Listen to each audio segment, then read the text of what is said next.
New Orleans Football grading the Saints offseason. Is ESPN's grade too harsh? Context. ESPN came out with this article where they ranked the entire NFL for their offseason. The Saints were dead last. Dead last. Okay. Last two teams, Raiders, Saints. D for the Saints in their offseason. Now, this is controversial yet brave because Pro Football Focus gave the Saints an A for their offense or their offseason. We covered that video a couple weeks ago. So now we have combating views. One from Pro Football Focus, who knows what they're talking about. One from ESPN, who still employs Stephen A. Smith. So I don't put a lot of stock into this. I think it's crazy. I think it is a good example of a reporter. I'm not even sure who wrote this. A reporter who doesn't. What do they give the Cowboys? Let's see. They give the Cowboys a D+. D+. So the Cowboys are third to last. So I got a feeling this is a reporter. This is a reporter who doesn't really know the Saints that well, is not hugely aware of how big the Clint Kubiak signing is. Not aware of some of the upgrades. So let's see what's going on here. But this is the context for the New Orleans Football video. So the biggest move was drafting Talise Fuaga in the first round. Move this person liked signing Chase Young. Move they disliked failing to trade veterans. The Saints are addicted to mediocrity. Okay? And because of that, they failed to improve their future selves this offseason. Now let me show you something. This is going to ruffle some feathers. So this hombre said the Saints are addicted to mediocrity. Now look at this. This is the Saints' last couple of seasons. 9-8, 7-10, 9-8, 12-4, 13-3, 13-3. Okay? So that's the last 6 seasons. Pretty damn good. All right? Pretty damn strong here. All right? Certainly, and you could say, well, Drew Brees, losing Drew Brees, whatever. But still, I certainly wouldn't call this 6-year stretch mediocrity. All right, you lose Drew Brees. You lose the best quarterback in franchise history, potentially best quarterback to ever play the game. You go 9-8 next year. Then you go 7-10, take a dip, come back up 9-8. Not bad, all right? Now let's look at some other teams. This is, who is this? The Miami Dolphins. Miami Dolphins, everyone loves them, right? Miami Dolphins, everyone loves the Dolphins. They're fun. They're exciting. Look at their 6 years. Pretty bad, right?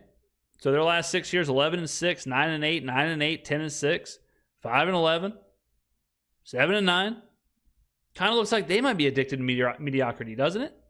Even with Mike McDaniel, even with Tua, even with the most exciting offense, all that stuff looks pretty mediocre. What about the Cincinnati Bengals? 4-11, 10-7, 12-4, 9-8, 4-11. Yeah, you could say, well, this is Joe Burrow. Well, Joe Burrow got hurt here. Well, this is this. Well, this is that. But it still shows you the ebbs and flows of a lot that can happen in a couple of years. Still, with Joe Burrow, with a Super Bowl run, you're looking at 10-7, 12-4, 9-8. Not that much different than 12-4, 9-8, 7-10, 9-8. Right? What about the Falcons? What about Rich Eisen's Super Bowl pick? The Falcons, last 6 seasons, 10-6, 7-9, 7-9, 4-12, 7-10, 7-10, 7-10. This is as mediocre gets right here. This is mediocrity.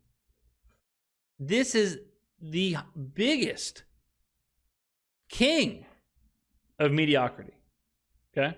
So just keep that in mind of context for whenever you hear people, analysts or reporters or whoever, say that the Saints are addicted to being mediocre.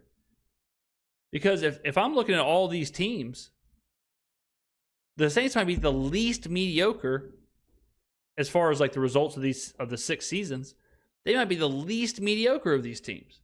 So where the hell is all this mediocrity that this reporter is talking about? But let's keep going. Their salary cap situation is bad.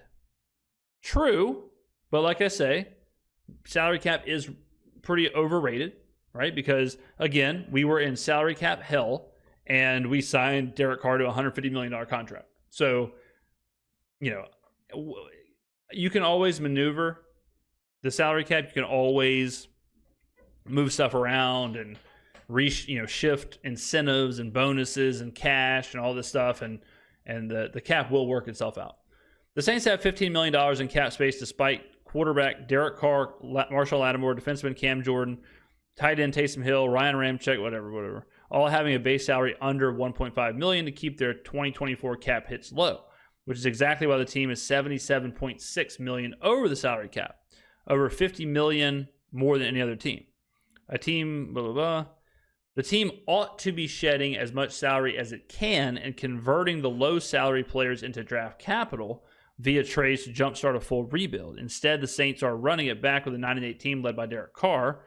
The team's big move in free agency was signing Young to a 1-year, fully guaranteed $13 million deal. It's not true. It's incentive-based. If Chase Young doesn't meet the incentives, this turns into like a $4 million deal. Young had an above-average 19% pass rate. Yep. Ramczyk will retire for sure. I mean, this is nothing. This is a bunch of nothing. They didn't even mention Clint Kubiak. Didn't even mention Clint Kubiak in this. Didn't even mention that the Saints completely overhauled their entire offensive staff. Didn't even mention that. That's crazy. That is nuts that it wasn't even mentioned in here, which shows that this reporter has no idea what they're talking about. Now, let's see where they put the Atlanta Falcons. Let's see.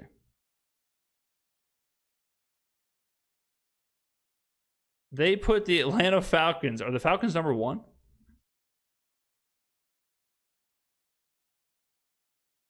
Are the Falcons number 1, ladies and gentlemen? Are the Falcons even on here? C. Okay. Falcons are a C. Okay. So, again, this guy is telling the Saints, y'all should not go for it. He's telling the Saints, y'all are mediocre. Don't go for it. Shed this, shed that. But the Falcons, who, like we just saw, are the epitome of mediocrity, 7-10, 7-10, 7-10, 4-12, 7-9, 7. The Falcons haven't had a winning season since 2017. 7 years ago was the last time the Falcons won double-digit games. They are worse than mediocre. But you got this guy saying, well, the Saints shouldn't be making any moves. The Saints only won 9-8. They only went 9-8. But he is all in on Kirk Cousins off of a torn Achilles, getting $175 million guaranteed. Atlanta's biggest move in free agency was signing wide receiver Darnell Mooney. My God. Good Lord. Anytime your biggest move is signing Darnell Mooney, ooh, that's gross. All right, let's get back to the video, shall we? So that's context. So New Orleans.football grading the Saints offseason. Is ESPN's grade too harsh? Obviously, I think so. Let's see what they say. ESPN, they went through and they graded every NFL team's offseason, and the Saints were at the bottom of the list along with the Raiders. So what do we think? Was it too harsh? Yeah, I mean, it's too harsh, obviously. I get it. I get what it's like to look at the Saints from afar. Forget afar. The Saints fan base is lethargic. They were very disappointed last year. They stopped showing up. The Saints are in a little bit of a... this part, I deal with this a lot in the comments. So the comments like to say, and I love the haters, but the comments like to say, I want to see it on the field because this team was ass last year.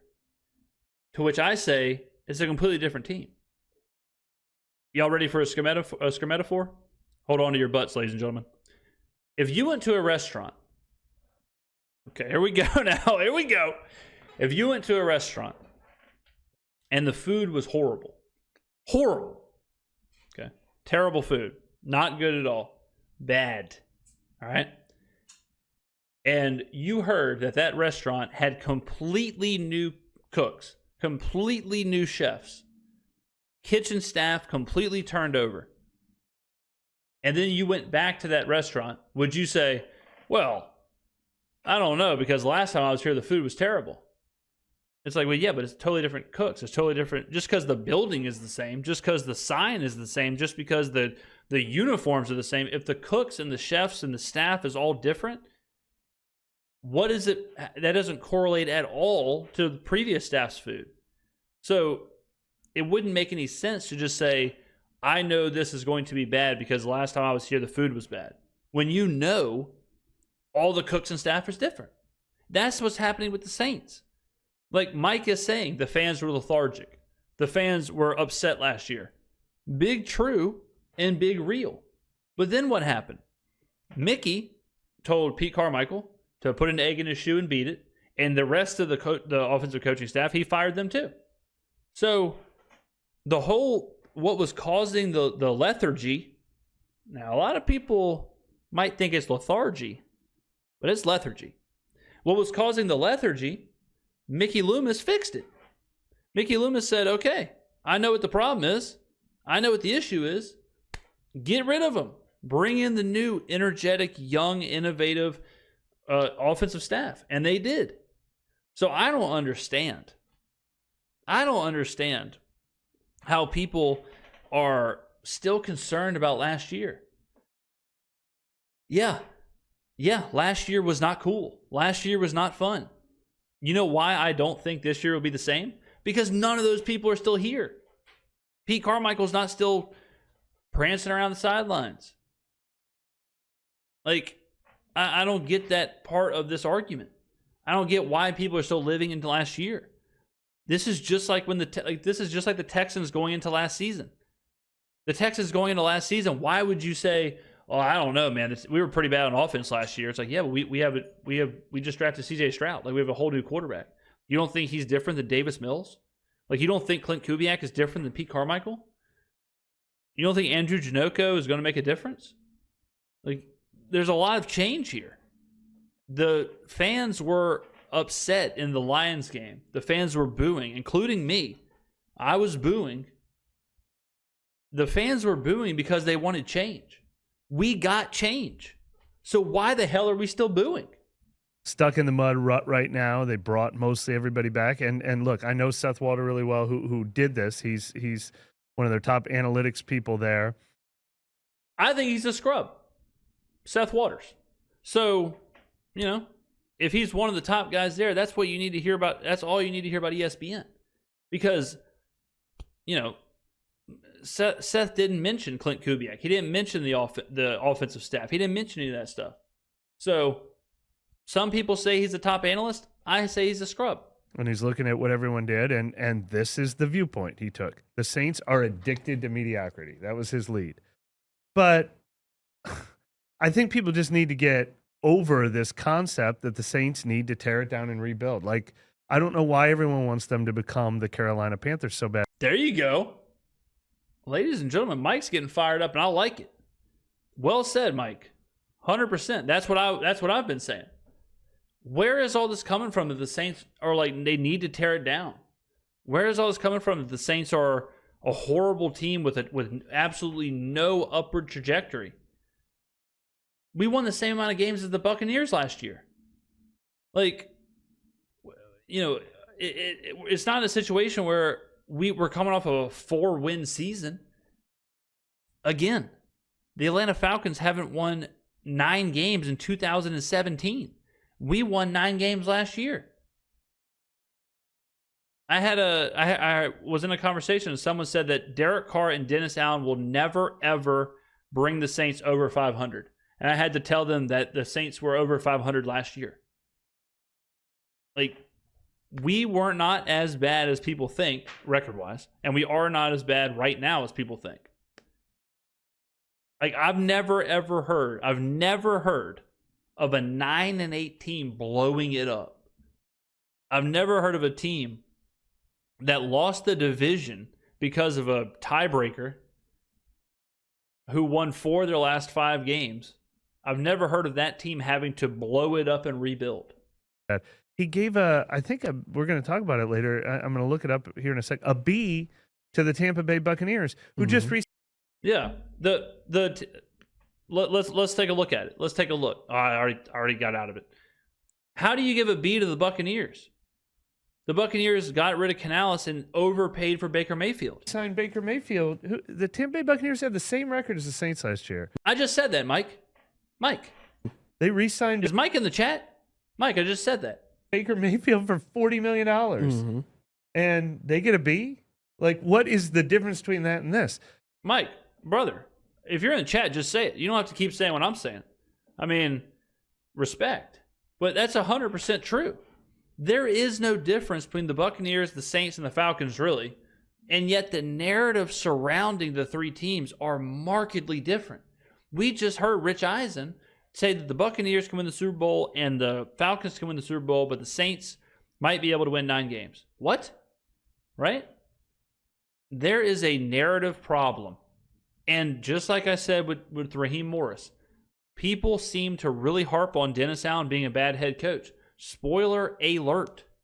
Raheem Morris is a bad head coach, has been a bad head coach. And you may say, well, he'll turn it around this time. And then I can say, well, maybe Dennis Allen will turn it around this time.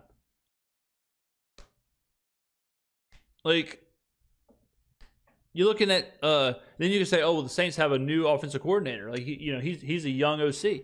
So do the Falcons. The Buccaneers lost their OC. Like, what's going on here? So I just don't understand why the narrative has shifted so much. It's ridiculous. And again, for this guy to be ESPN's top analyst, give me a break. And actually, Tampa Bay lost star players like Devin White. Saints didn't lose anyone essential. They did let some guys go, like Marcus May and Andrus Peat and Isaac Yiadom. And guess what? That is saving money, like everyone wants them to do. Yeah, and you know what's going to save money too when they restructure this Alvin Kamara contract? Because Alvin Kamara right now is going to make $25 million in 2025. That's not happening. So that's going to be a completely reworked contract. Taysom Hill's contract already got reworked. Ryan Ramczyk is going to retire after the season, getting rid of his contract, or not getting rid of it, but dealing with his contract. Like, it's crazy. We've talked a lot on this show about how we like that the Saints did not throw in the towel. Yes. Still have a chance, if everything goes right, to win this division. Yes. Maybe finish 9-7, maybe finish 10-6. I think hiring Clint Kubiak can help them do that. But they didn't spend a lot of money. They didn't trade future draft resources. Mike's still stuck in the 16-game NFL schedule. No hate, respect. I still mess that up too myself. I'm used to 16 games, but, They added Chase Young, a young guy we're excited about. Yep. I'm actually pretty startled by this. I would think even if you are one of the people who wants the Saints to stop living in the past and start catching up and protect their future, I thought they kind of did that this year. I mean, Agreed. I don't really think you can write this, right? I don't think you can write these lines because they don't make sense to me. Thank you, Nicholas. Nick, are you in chat? I mean, it is unreal. Nick with the fresh cut, by the way. But, yeah, I mean, like, again, that's why, Mike said this guy's the top analyst, top this, top that. You cannot write those lines because they are not true. They do not make sense. They are not factually correct. So I really don't know. Or people might just not be watching the NFC South, and they might just be completely going off vibes, and they may just be going off, well, Baker Mayfield can dance a little bit. He's kind of cool. He's funny, and he had a good State Farm commercial. Oh, Kirk Cousins, I think he's good, and then that's just it. And then they write the article. Like they're just completely going off of vibes. And they're not actually watching the games or seeing what's going on with the teams. The team ought to be shedding as much salary as it can and converting the low-salary players into draft capital via trades to jumpstart a full rebuild. Instead, the Saints are running it back with a 9-8 team led by Carr. The team's big move in free agency was signing Young to a one-year, fully guaranteed $13 million deal, a move I like.